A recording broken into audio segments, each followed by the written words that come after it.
What is up, my beautiful gemstones? Welcome back to my channel, and if you're new here, just welcome.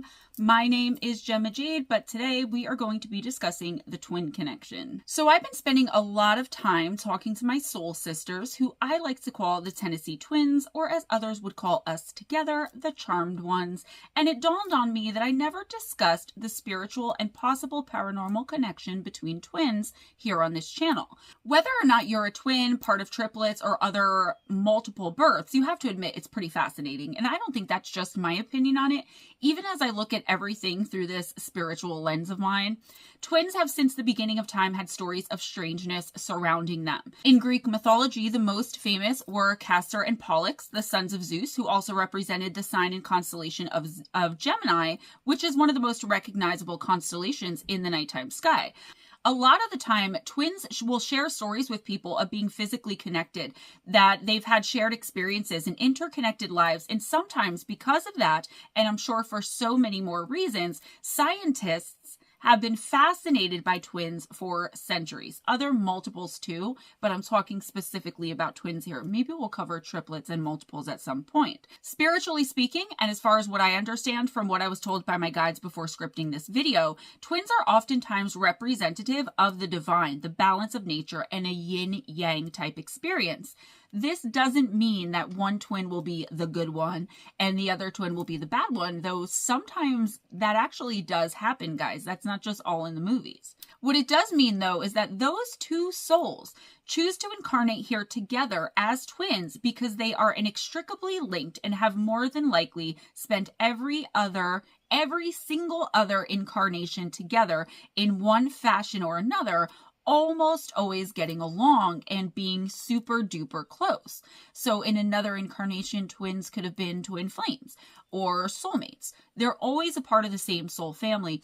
And unless you do have the good twin, bad twin thing, they're probably always, like I said, super duper close. The propensity for spiritual growth and ascension when you are born to an incarnation as a twin sibling or as another multiple is much greater and much deeper. That doesn't mean it's more meaningful, but for the two or more souls that planned this and came here in that way, it will be the most meaningful and spiritually important life they ever get to spend for the most part. That's really all I can say personally on the subject, because what I really wanted to delve in here today with you guys is stories of bizarre connections between twins and some really strange and bizarre, mysterious cases that I came across. So with that being said, I hope you're listening with an open mind, as always, as we delve into the bizarre world of some twin connections. Let's jump right in. So the first story I'm going to share with you guys is one that's relatively known in the world of the bizarre, and that's a set of twins that maintained their unique and somewhat strange connection despite having been separated at birth. The Jim twins, as they're mostly called, were born in Ohio in 1949 and put up for adoption when they were only 3 weeks old. One of the babies was adopted by the Lewis family from Lima, Ohio, and the other one was adopted to a different family who hailed from 40 miles away in the city of Piqua. In our first strange twist of fate, both sets of parents were told that the child they were adopting was a twin, but that the other child hadn't made it through childbirth, and that the child that they were adopting was the only one that was left. As someone who doesn't believe in coincidences, I can't for the life of me, though, figure out why someone would purposefully mislead the families like that. I do believe it was done on purpose, as there were more than likely some reasons that the people working towards these adoptions thought that one or both of the families weren't equipped for the job of taking on two babies at once. Times were very, very different back then.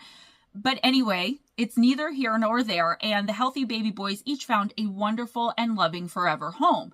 What does matter about the story is that both of the boys grew up not knowing about the other one's existence until Mrs. Lewis was at a courthouse filling out paperwork for the adoption. She was told, quote, "The other one was named Jim too," end quote, by one of the employees at the courthouse who was tasked with assisting her. She didn't receive any other information and she really didn't want to pry, but she always had the sneaking suspicion that her son's twin had made it through childbirth and that he had in fact been adopted. When Jim Lewis was 39 years old, after his mother allegedly told him about what was said to her that day at the courthouse, it became too much for him to bear, and he decided that he just had to know the truth one way or the other about his twin. He went about looking into whether or not his twin brother was alive, and if he was, Jim wanted to find him and find out about reconnecting. He had to go through quite a bit of information before he found what he was looking for while digging through old records at the probate court. That's when and where he found out that his brother's name was James as well, and that he was alive and well, living a mere 40 miles away still. He had always been just 40 miles away. After contacting his brother's family, the Springers, whose name was listed on the birth certificate as those who had adopted him, he was finally put in touch with his twin brother after all of those years of not knowing whether or not he was dead or alive. First, the brothers spoke on the phone, and then in 1979, they were reunited in person for the first time. That's not the story here, though, and aside from the obvious physical connection, the similarities in these men's lives was extraordinary indeed. So they were identical twins. So obviously, it was like looking in a mirror when they met one another. And if you saw pictures of these twins, wow. I know a lot of you want me to start putting pictures and videos, and I am working on that. That is the next step in Gemma land of making all this so much better for you guys. But for now, you can just look up the Jim twins. So the guys didn't only share the same name, but they were the exact same height and weight as well. This was only the beginning of a string of eerie and somewhat odd coincidences about these two men that made my jaw drop when I read them all. It seems that in certain ways, the men had actually gone on to live the exact same lives as one another. Both men had grown up with a dog named Toy. They each had been married twice, both first to a woman named Betty, and then they both went on to marry for the second time to women named Linda. They both had sons named James Allen, though one used one L in the name Allen and the other used two. Both had pursued law enforcement training and both had part-time jobs in the profession, with one Jim being a sheriff's officer and the other a security guard. Both of them had a talent and an affinity for carpentry and mechanical drawing. The brothers each drove a light blue Chevrolet vehicle, and both of them went with their families on vacation every single year to the same beach in Florida. They smoked the same brand of cigarettes and drank the same brand of beer, and both bit their nails and suffered from migraine headaches. The similarities between these two men, as I already said, were striking, and it caught the attention of a psychologist at the University of Minnesota named Thomas Bouchard Jr. Bouchard had been involved in a long-term study on twins called the Minnesota Twin Study. As well as researching the medical and psychological characteristics of twins, the team had been monitoring the differences between identical and fraternal twins and the effects on those who were raised together and those who grew up apart from one another. What they were doing was looking for inexplicable similarities to show how much nature versus nurture played on the twin connection and in their development. Obviously, the Jim twins were a gold mine of information for Bouchard and the others involved in the study, and they were eager to meet the guys and learn all about them. Not only did they have these extraordinary similarities in common, but they had been separated for the longest amount of time than any of the other twins involved in the study at the time. A variety of background checks, psychological tests like personality and IQ, and tons of extensive interviews were carried out with both Jims by the people conducting the study, and all of that combined confirmed that it was all very strange, yes, but it was also very, very real. Throughout the course of their involvement in the study, there were even new similarities uncovered that no one had even thought of yet. Both of the men had nearly the exact same memory capacity, spatial recognition skills, religious and moral values and attitudes, personality traits, and they had the exact same IQ score. All of this information left scientists absolutely flabbergasted with the sheer volume of uncanny resemblances and similarities. It kept right in line with their findings throughout the study, which was conducted on 81 sets of twins, both fraternal and identical, all of which had been separated at birth, that genetics seemed to have more of an impact on mental capacity and personality than anyone had ever previously thought at that time. With the Jim twins, it was so incredibly pronounced and beyond the norm that it had the scientists considering if there was some sort of paranormal or supernatural element to it all that no one has been able to figure out yet. Scientists wondering if something is paranormal. I mean, that's pretty incredible. The similarities of what happened with not only these twins, but so many others in the study is just something we are now as a culture, as humanity, scratching the surface of understanding, let alone when all of this was happening back in the late 70s. The odd case of the so-called Gem twins remains one of the most compelling and bizarre cases of separated identical twins on record, and will most likely not be understood for a long time to come, even with the technological advances being made all of the time and the research never ceasing on the subject to this day. A few things. Number one, I don't think things are going to be found out quickly until they start looking for a paranormal, supernatural, or really a spiritual reason why all of this is happening, right? Why twins, triplets, multiples have these sorts of connections like the Gem twins. They are not the only ones out there like this. Now, if you're like, Gemma, that's great. This is really happy. Yay. But where's the typical Gemma stuff? Guys, it is coming, because the last case on here, whew. One of the so-called spookiest examples of a set of twins that managed to confound and baffle everyone they came across are two females who were born in the Middle East on April 11th, 1963. The twins, June and Jennifer Gibbons, were born in Aden to parents Gloria and Aubrey Gibbons, who were from the Caribbean nation of Barbados. These two had very eccentric ways and lived enigmatic lives basically from the time they were born. And once they were born, the whole family moved to Haverfordwest in Wales. The two young girls were faced with hardships from the very beginning of their lives. With them being the only Black people in their neighborhood, they faced the extreme challenge of racism, consternation, and even avoidance at all costs from not only other children their age, but unfortunately, seemingly even the adults and everyone else in their community. It didn't help the fact that they would speak to one another, and when they did, it would be in a language they had made up themselves and which no one else would ever be able to speak or understand unless taught it by the girls. I wonder if the severe adversity they faced is what made them start behaving in these strange and eccentric ways. But then I remember the Gem twin study, and while I'm sure it didn't help, I think these two little girls were predisposed to be considered weird given the time they were born and everything going on around them. I don't think it was only the hardships. I think being a twin, because back then, kids are cruel, and that could have made them really stick out in a way that they didn't want to. I can't imagine being a twin. To clarify, I mean, like, in those cases, back in the 40s, back in the 60s, back in the 70s. Right now, I think it would be pretty awesome. What do you guys think? Two Gemmas? I'm sure in today's modern society, these girls would have been celebrated by both their community and their family. But back then, like I said, everything was different. The girls would mirror each other's behaviors and movements, and often one would finish not only the sentence of the other, but the actions as well. So if one went like she was going to pick up the fork, she would stop halfway and the other one would pick up her fork. It was kind of bizarre, guys, but I mean, again, they were stuck in their own little world. They were literally pushed there. So I feel bad for the Gibbons twins. Side note, they were the subject of an episode of Investigation Discovery show Evil Twins, and I don't think that's fair. They were cast out. What else were they going to do? And at the very least, they had each other. So this is what they did. Everywhere these girls went, they also walked in perfectly synchronized steps. The bullying and harassment that these two little girls suffered regularly due to not only their race, but also to their general and overall oddness was so severe and extreme that they would almost always be sent home from school early. More than likely, it was that kind of hostile and stressful environment that led to the girls becoming increasingly withdrawn from the world around them, including their family. The way that they spoke to one another, the language they made up, got even more outlandish as they continued to isolate themselves.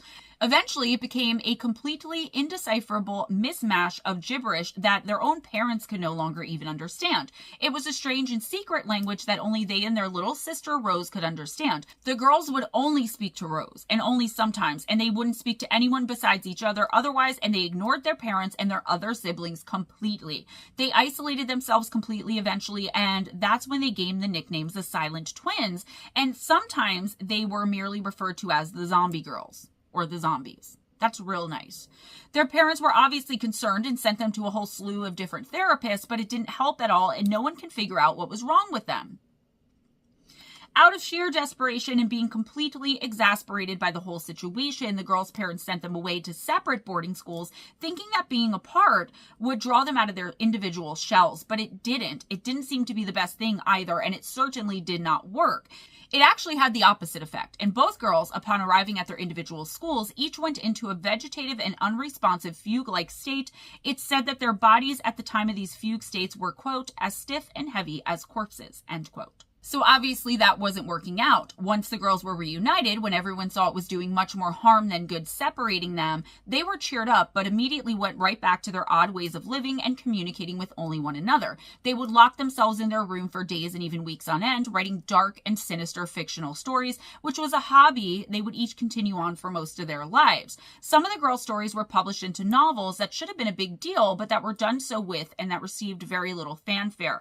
It was like it was no big deal that they had this incredible talent about them because they were considered otherwise to be so bizarre. Another pastime the girls enjoyed was playing with dolls, which wouldn't be so weird, except June and Jennifer, being who they were, took the game playing to a whole new and extreme level. They would write out long and drawn out biographies for each and every doll and make up elaborate and fantastical stories about each one.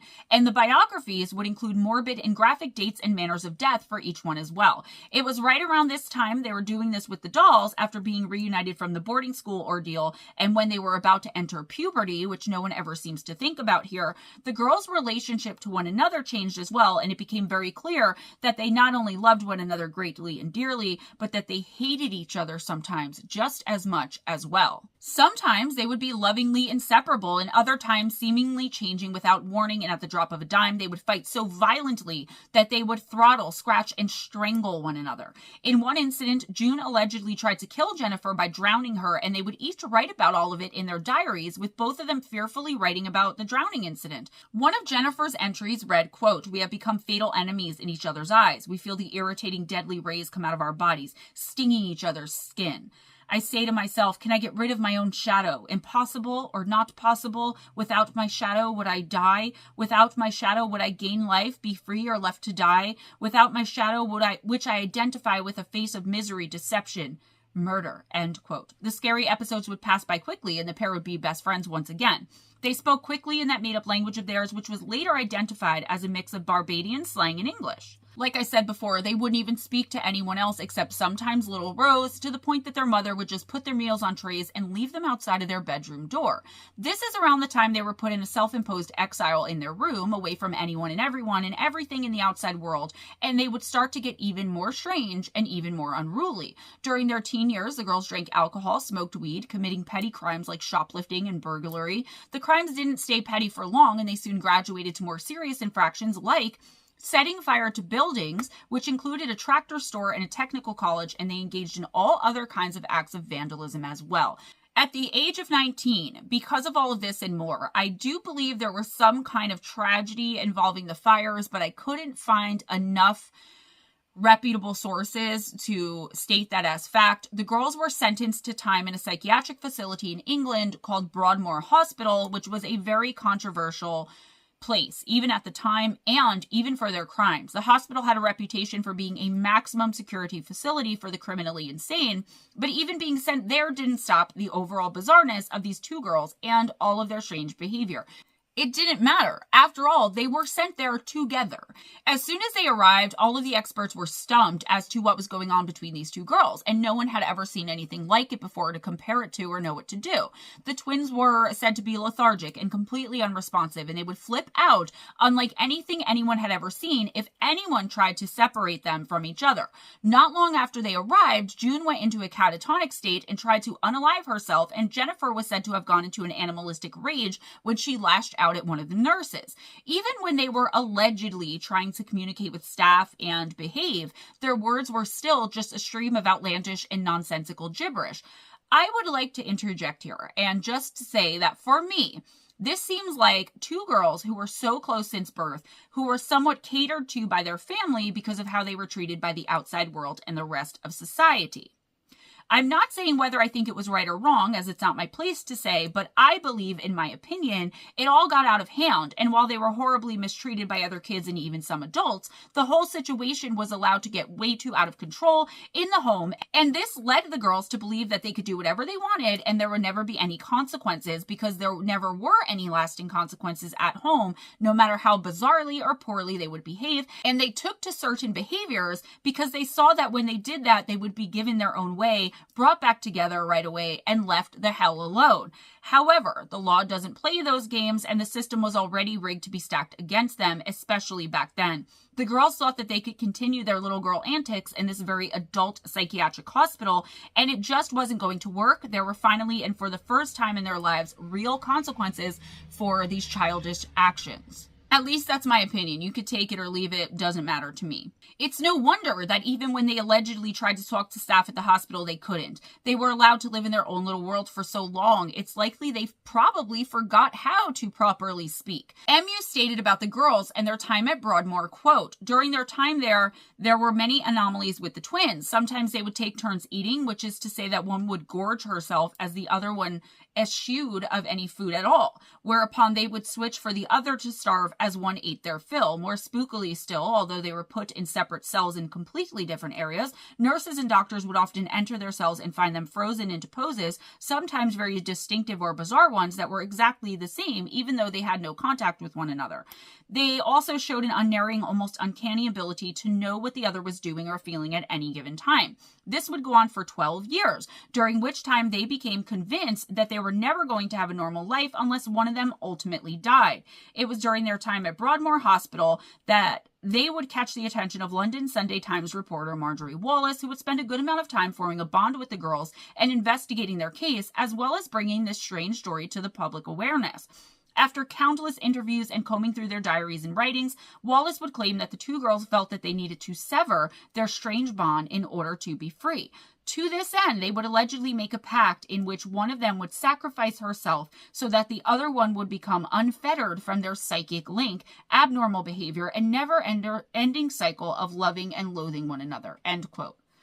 In 1993, on the very day that Jennifer and June were being transferred finally to a lower security facility called the Caswell Clinic in Bridgend, Wales, Wallace claimed that Jennifer approached her and said, quote, "I'm going to have to die. We've decided," end quote. This ended up being prophetic. As the whole ride from Broadmoor to Caswell, Wallace noticed that Jennifer was in some sort of a trance, and shortly after they arrived at their destination, she collapsed on the floor for seemingly no apparent reason. Despite every effort being taken to save her life, in the end, Jennifer Gibbons laid her head down on her sister's lap and died at the age of 31 years old. June later said that her sister's last words to her were, quote, "At long last, we're out," end quote. Jennifer's official cause of death was the sudden inflammation of her heart, a condition known as acute myocarditis. It's always remained elusive, with no one ever being able to figure out how that happened. She was young and seemingly in good health, with no history of any issues with her heart or any other organs. There were no drugs, alcohol, or any sorts of poisons in her system either. June would say of her sister's death, quote,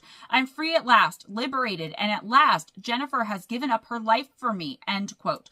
To this day, that death remains a mystery, and Wallace said about it and about June's adjustment to it, quote, "I've spent many years now wondering about the mystery of Jennifer's death. Now, I don't think there is really an explanation for that except Jennifer willing herself to die. After I learned about Jennifer's death, it was about 2 or 3 days later, I went down to visit June, and I found her surprisingly intact, really, and very prepared to talk.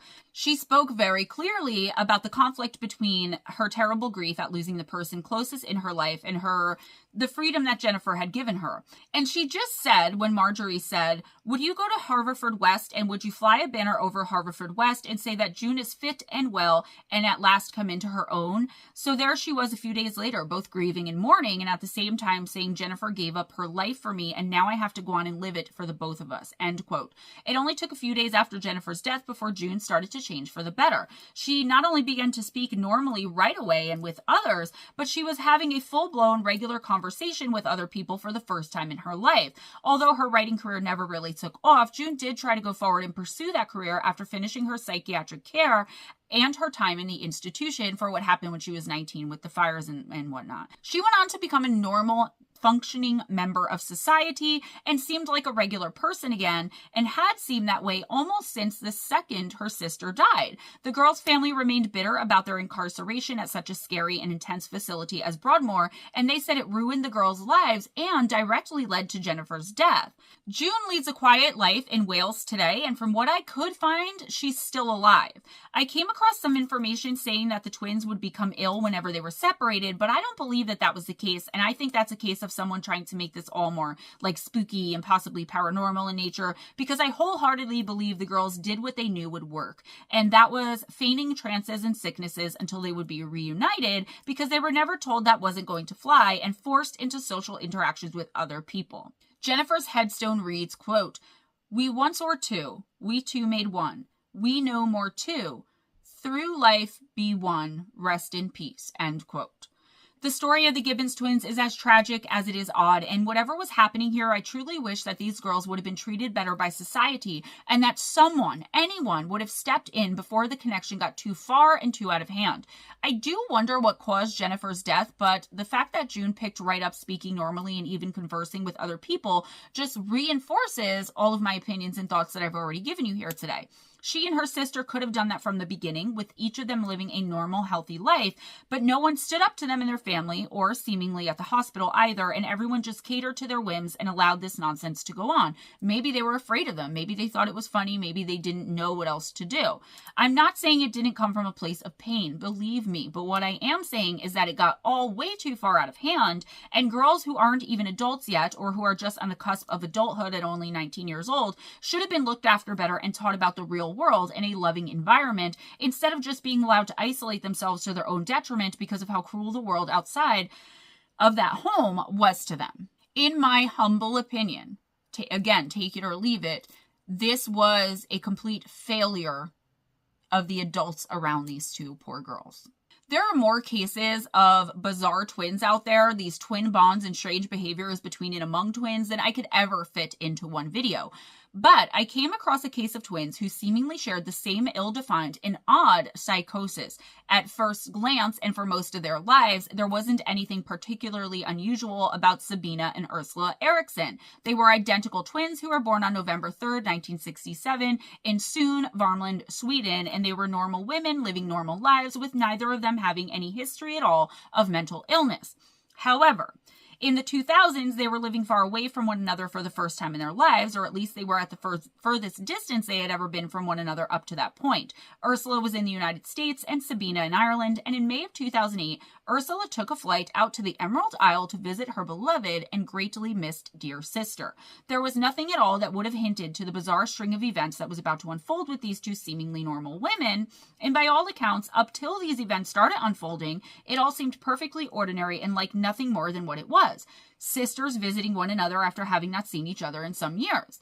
After they were reunited in Ireland, the girls spontaneously decided they wanted to go to Liverpool, England for a short trip. The idea for the trip came only hours after the two were reunited. It's unknown why they chose Liverpool specifically, as neither of them had any connections there or knew anyone there, and it seems very specific, but also very random.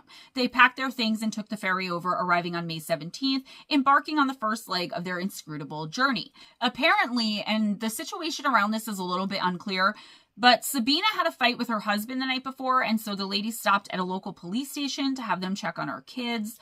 I guess because he was in Ireland and maybe she didn't want him to think that she was running off. I don't really know. I couldn't find information, just that she stopped at a police station in Liverpool with Ursula and had them call her husband to do some sort of welfare check on the children. Once in Liverpool, the two women got a National Express coach to London at around 11:30 a.m., where they were described by witnesses later on to have been generally behaving strangely. The bus driver said that neither one of them would let go of their bags, and they were clutching them closely, almost as though they were holding babies. They also both complained that they were feeling sick. The bus driver was a little freaked out about the baggage situation and politely asked them to check their baggage like everyone else, but the women adamantly refused to do so. Because of this refusal, they were kicked off the bus at the Kiel service station, which wasn't even a planned stop for the bus, let alone where the girls planned on going. But honestly, that just shows how weirded out and nervous they were making not only the bus driver, but the other passengers as well. Once at Kiel, they continued to act very strangely, stumbling around, clutching their bags tightly to their chests.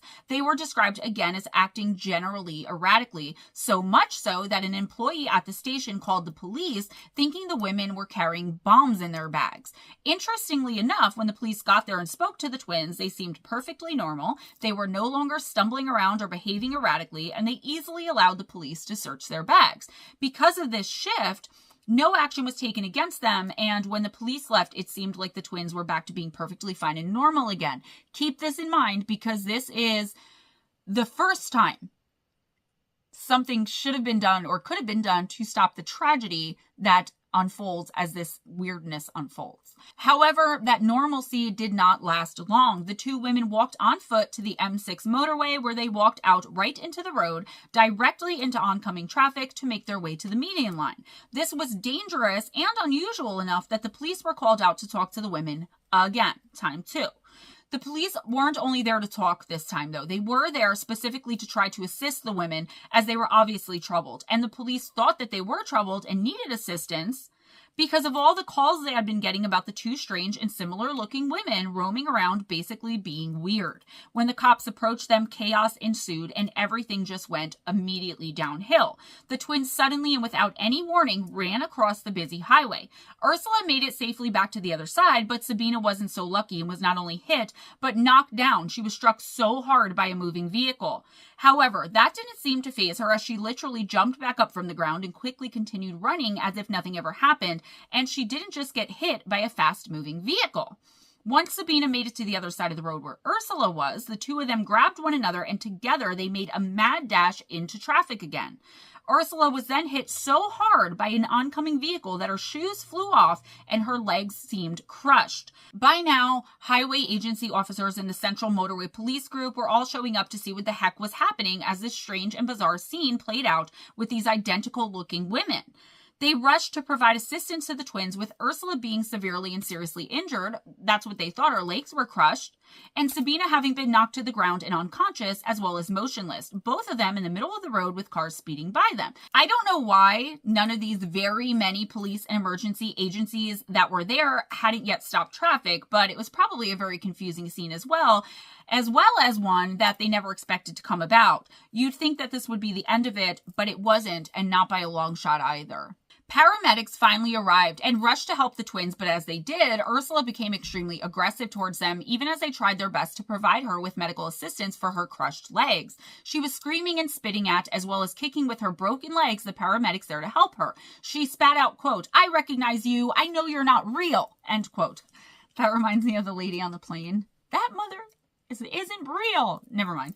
Sabina, who had been out cold, suddenly woke up and went totally and completely berserk. She jumped into action, kicking and punching everyone who came near her, including those poor paramedics who hadn't seen any of what happened and were probably absolutely befuddled as to what they were called into that day. Sabina also attacked and assaulted the police officers, yelling to them over and over again, quote, "Why do you kill me?" end quote. They detained her briefly, but I guess they weren't prepared for her strength, because she almost immediately broke free and started screaming at the top of her lungs, quote, "They're going to steal your organs," end quote. Sabina then ran back onto the motorway, which still hadn't been stopped, and with moving cars still whizzing by her, and started screaming at and desperately pleading for help from the passing motorists, who I'm sure weren't about to stop for anything at that point. Not with that strange scene unfolding, at least. I mean, can you guys even imagine something like that? When I was writing this, I remember one time that I was driving along and I saw a woman in the car in front of me just tuck and roll.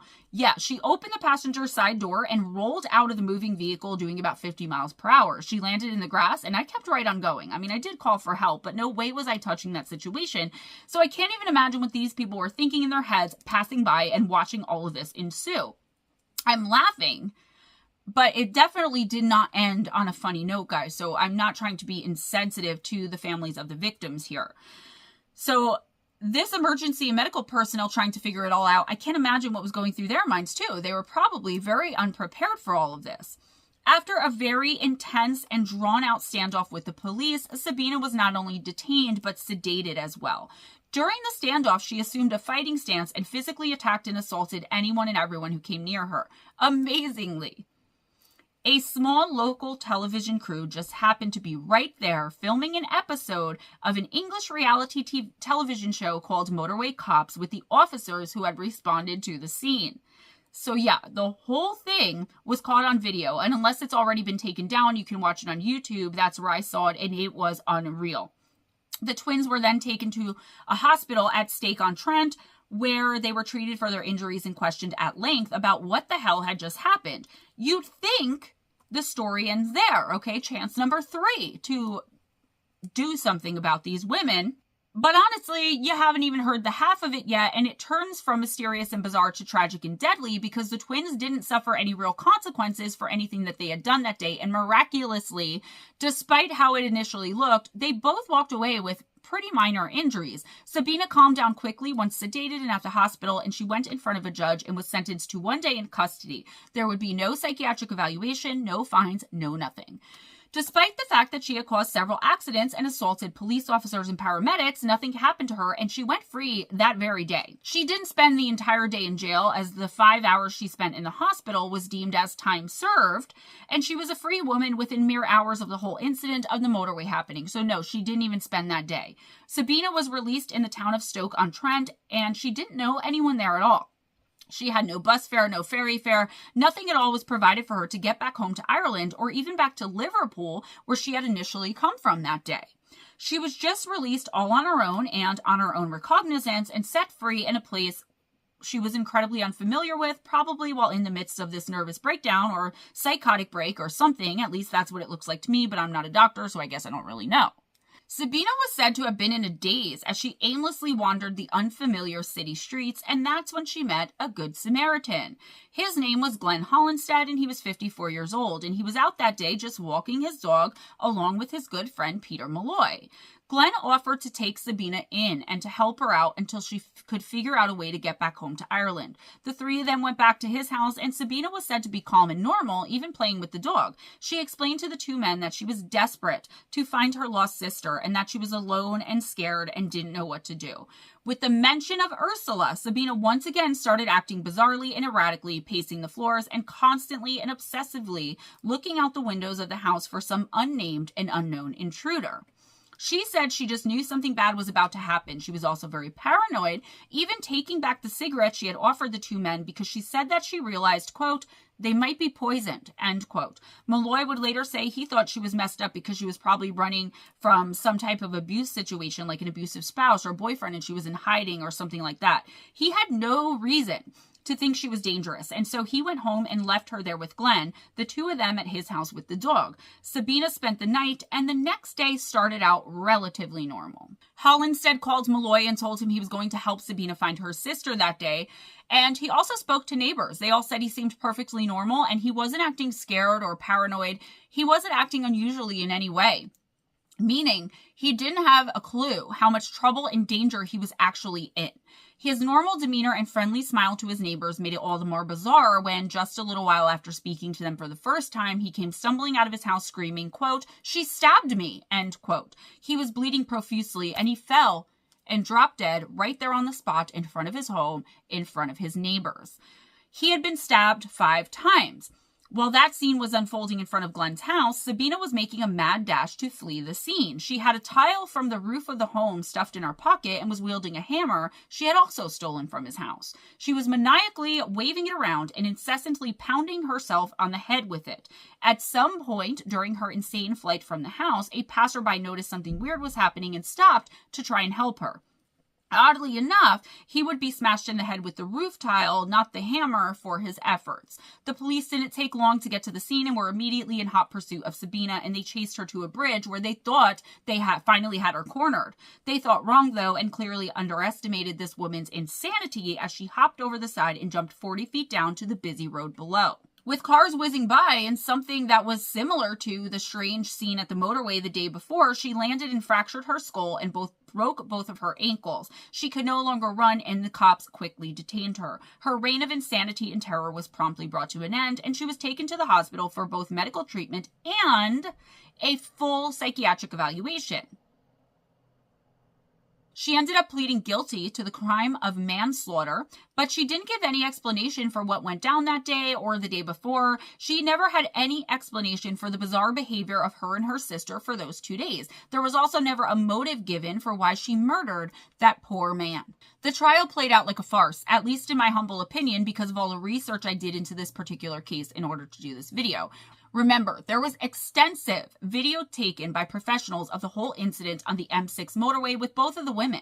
just the day before. However, it wasn't admissible as evidence for whatever reason, and it was found that Sabina had diminished capacity and responsibility, as it was officially ruled that she had been suffering with a bout of shared psychosis, or folie à deux, which in French loosely translates to the madness of two. Although somehow and quite unbelievably, at the actual trial, she was deemed and considered to be sane. In the end, despite the fact that she had brutally murdered an innocent man who had done nothing but offer her kindness and try to help her, Sabina was judged to have had low culpability for her actions and was sentenced to only 5 years in prison. She didn't even serve that long, though, as her trial was in 2009 and she was released in 2011, and then she just disappeared off the face of the earth after that, for all intents and purposes. Her whereabouts are unknown to this day and have been since her release. Her sister Ursula, who had obtained a little bit more severe injuries than Sabina during the M6 incident, was released from the hospital that same day too,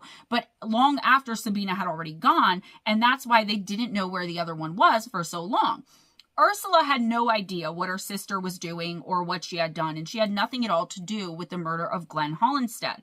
She almost immediately went back home to the United States to be with her family, and she hasn't ever spoken out about what the hell happened that day either. Neither sister, it seems, has anything to say about what they did those 2 days. And that, for whatever reason, infuriates me. How good of you. Like, the least you can do is try to explain yourself. But I guess, don't go there, Gemma. Let's play by YouTube's rules. In the aftermath of the trial, especially when the video footage came out, there was a lot of discussion and debate, obviously, about what happened. The twins were both drug tested at the hospital and both had no alcohol, no drugs in their systems whatsoever. So what in the world are we dealing with here? The sisters have an older brother named Leon, and Leon would make one statement, and it was a cryptic one. It was an absolute doozy of a statement when he said that it all happened because the girls were being, quote, chased by maniacs, end quote. But he never elaborated on that either. That's all he said. One sentence, forever after. That's it. It was also obviously never proven that they were being chased or pursued by anyone. Neither of them should have ever been allowed to leave that hospital that day after the scene at the M6 motorway, and that's not just my opinion. Let me know what you all think in the comments below, please. Despite their insane behavior, Sabina specifically, because let's face it, she's the one who murdered an innocent man and all but got away with it, should have been at the very least subjected to some sort of mental evaluation before being released, and I would argue that the fact that there were no drugs or alcohol found in either of their systems is even more of a reason for the authorities to have demanded that they be given those. In the footage, you can clearly hear two of the police officers involved stating that Sabina specifically should be held at the hospital for some sort of mental evaluation before being released. Furthermore, according to the laws where they were, she should have been held indefinitely until those evaluations or that evaluation was carried out, and she never should have been back on the streets in the first place to be able to harm anyone, let alone kill a man. It's apparently referred to and called a 136, and the conversation between the two officers about it was never publicly released, and as with everything else in this case, there are no answers as to why. Glenn Hollinstead's brother, whose name is Gary, had this to say about all of it, quote, "We don't hold her responsible, the same as we wouldn't blame a rabid dog for biting someone. She is ill and to a large degree not responsible for her actions, but her mental disorder should have been recognized much earlier. I do question the criminal justice system for allowing somebody like this to be let out when she is capable of committing such a crime in the first place. Her mental condition should have been properly assessed after what she did on the motorway and the experiences the police had. Her mental disorder should have been picked up prior to her being let out into the community. Glenn saw Erickson in distress and was just trying to help. He wasn't slow in coming forward to help someone in distress. It was his nature. He was trying to help. He would help anybody. If he saw a fight in the street and the guy was losing, Glenn would help," end quote. This case has gone on to become one of the most bizarre and mysterious unsolved cases in England and was the focus of a documentary called Madness in the Fast Lane, which, incidentally, also cut the footage of the two officers discussing the 136. Was it a coincidence, a cover-up? No one knows. And that's where I'll end this because it's already going to be a pretty long video. However, if you're a member, I'll be continuing with more bizarre cases involving twins and possibly even expanding on the folie à deux theory. Stay tuned for that. That's all I have for you today, guys. Please give this video a big thumbs up if you enjoyed the content, if you enjoyed hanging out with me, and if you enjoyed hanging out with one another in the premiere. please consider becoming a member for $4.99 a month. And I'm currently trying to get a list of all members so that I can not only thank you guys properly, but acknowledge how much I appreciate you all somehow. I love you all, and I appreciate all of the time you all take to watch my videos and support me. Please be sure to give this video a big thumbs up. Like I said, subscribe if you haven't already. Spread the love by sharing this video. I'm almost at 3,000 subscribers. I remember filming videos and being like, guys, I'm almost at 1,000, please, please, please. So I guess it's going to happen in like 1,000 sub increments where I'm going to be like, guys, come on, share. As of 2 days ago, I was 16 away from 3,000. In the description box, you will find the schedule for my videos for the most part. It's a little tentative right now because it should even out by like the summertime, but I think for the school year, it's going to have to be a tentative schedule. But for the most part, the schedule is now in the description box, as well as links to the Kindle and paperback versions of my book on Amazon, Missing the Faith Theory, Encounters with Evil, 101 True and Terrifying Stories, and Shadow Entities, Sleep Paralysis, and Beyond. Ways to donate to the channel, becoming a member. PayPal, Cash App, join my Patreon for $20 a month or more, and I will automatically send you a personal intuitive oracle reading, 7 to 10 cards every month as a thank you. If you would like to receive a Christmas card from me, please make sure I have your address. Email it to me at GemmaJadeParanormal@gmail.com. Listener Encounters is coming. I'm not sure if I'm doing that as a members only thing. I'm trying to really like bulk up the member videos because you guys, a lot of you guys have been hanging around for months and I haven't even put anything out. So I do appreciate your patience. I'm working hard both for everybody and specifically for members. Patrons, I can't get into my Patreon. I haven't been able to for years. I'm locked out. And if I start a new one, it can't be connected to my channel. So that's why you guys haven't been really getting anything but the readings. But I will try to work it out. I am becoming or getting more on top of things. Okay, so just bear with me like you guys always do. I love you all so, so much. Be kind to each other, guys. It doesn't cost anything. Be kind to yourselves and never accept anything less than others being kind to you. If I forgot to mention my Amazon wishlist gift link, also in the description box, and merchandise, Gemma Jade and Ghost Dragons merchandise at jivecreations.com. One of our Tennessee twins, Miss Arisha, is the owner of that amazing, fantastic, fantabulous, gorgeous company. So go and get you some Gemma Jade merch, okay? It would really help. I'd really appreciate it. Send me a picture of you wearing it and I will send you a little gift or something or a reading or something like that. Guys, if no one told you today, you're amazing. You're incredible. You got this. You can manifest anything that you want to manifest as long as you believe in yourself. And if nobody else believes in you but you, guess what? I believe you. I got your back. You are fantastic. You are awesome. And I appreciate you so, so much. Always go in grace. Smile at a stranger. And I'll see you guys next time. Bye.